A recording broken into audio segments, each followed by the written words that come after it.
یقیناً جو کفار اپنے کفر میں ہی مر جائیں ان پر اللہ تعالیٰ کی، فرشتوں کی اور تمام لوگوں کی لعنت ہے، جس میں یہ ہمیشہ رہیں گے، نہ ان سے عذاب ہلکا کیا جائے گا اور نہ انہیں ڈھیل دی جائے گی۔ تم سب کا معبود ایک ہی معبود ہے، اس کے سوا کوئی معبود برحق نہیں، وہ بہت رحم کرنے والا اور بڑا مہربان ہے۔ آسمانوں اور زمین کی پیدائش، رات دن کا ہیر پھیر، کشتیوں کا، لوگوں کو نفع دینے والی چیزوں کو لیے ہوئے سمندروں میں چلنا، آسمان سے پانی اتار کر مردہ زمین کو زندہ کر دینا، اس میں ہر قسم کے جانوروں کو پھیلا دینا، ہواؤں کے رخ بدلنا اور بادل جو آسمان اور زمین کے درمیان مسخر ہیں، ان میں عقل مندوں کے لیے قدرت الہی کی نشانیاں ہیں۔ بعض لوگ ایسے بھی ہیں جو اللہ کے شریک اوروں کو ٹھہرا کر ان سے ایسی محبت رکھتے ہیں جیسی محبت اللہ سے ہونی چاہیے، اور ایمان والے اللہ کی محبت میں بہت سخت ہوتے ہیں۔ کاش کہ مشرک لوگ جانتے،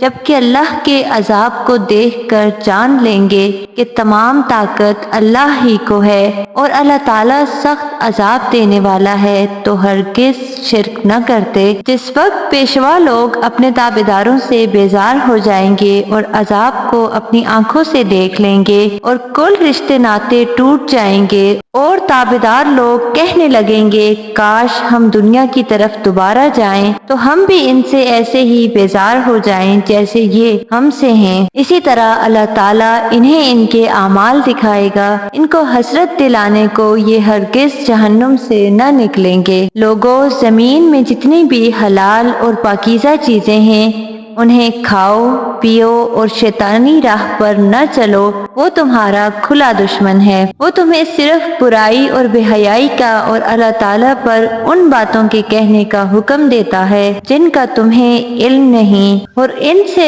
جب بھی کہا جاتا ہے کہ اللہ تعالیٰ کی اتاری ہوئی کتاب کی تابعداری کرو تو جواب دیتے ہیں کہ ہم تو اس طریقے کی پیروی کریں گے جس پر ہم نے اپنے باپ داداؤں کو پایا، گو ان کے باپ دادے بے عقل اور گم کردہ راہ ہوں گے۔ کفار کی مثال ان جانوروں کی طرح ہے جو اپنے چرواہے کی صرف پکار اور آواز ہی کو سنتے ہیں، سمجھتے نہیں۔ وہ بہرے، گونگے اور اندھے ہیں، انہیں عقل نہیں۔ اے ایمان والو، جو پاکیزہ چیزیں ہم نے تمہیں دے رکھی ہیں انہیں کھاؤ، پیو اور اللہ کا شکر کرو اگر تم خاص اسی کی عبادت کرتے ہو۔ تم پر مردہ اور بہا ہوا خون اور سور کا گوشت اور ہر وہ چیز جس پر اللہ کے سوا دوسروں کا نام پکارا گیا ہو حرام ہے۔ پھر جو مجبور ہو جائے اور وہ حد سے بڑھنے والا اور زیادتی کرنے والا نہ ہو، اس پر ان کے کھانے میں کوئی گناہ نہیں، اللہ تعالیٰ بخشش کرنے والا مہربان ہے۔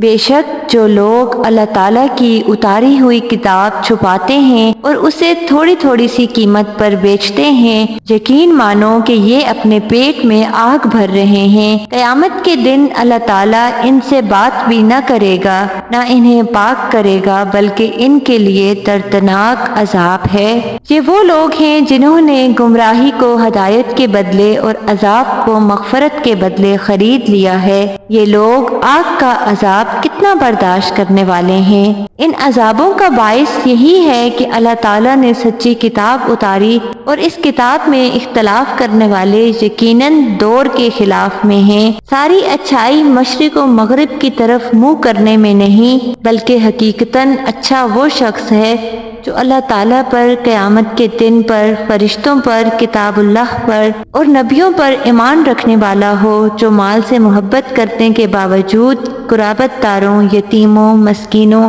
مسافروں اور سوال کرنے والوں کو دے، غلاموں کو آزاد کرے، نماز کی پابندی اور زکوٰۃ کی ادائیگی کرے، جب وعدہ کرے تب اسے پورا کرے، تنگ دستی، دکھ درد اور لڑائی کے وقت صبر کرے، یہی سچے لوگ ہیں اور یہی پرہیزگار ہیں۔ اے ایمان والو، تم پر مقتولوں کا قصاص لینا فرض کیا گیا ہے، آزاد کے بدلے غلام، غلام کے بدلے عورت کے بدلے، ہاں جس کسی کو اس کے بھائی کی طرف سے کچھ معافی دے دی جائے اسے بھلائی کی اتباع کرنی چاہیے۔ تمہارے رب کی طرف سے یہ تخفیف اور رحمت ہے، اس کے بعد بھی جو سرکشی کرے اسے دردناک عذاب ہے۔ عقل مندو، قصاص میں تمہارے لیے زندگی ہے، اس باعث تم ناحق قتل سے رکو گے۔ تم پر فرض کر دیا گیا ہے کہ جب تم میں سے کوئی مرنے لگے اور مال چھوڑ جاتا ہو تو ماں باپ اور قرابت داروں کے لیے اچھائی کے ساتھ وصیت کر جائے۔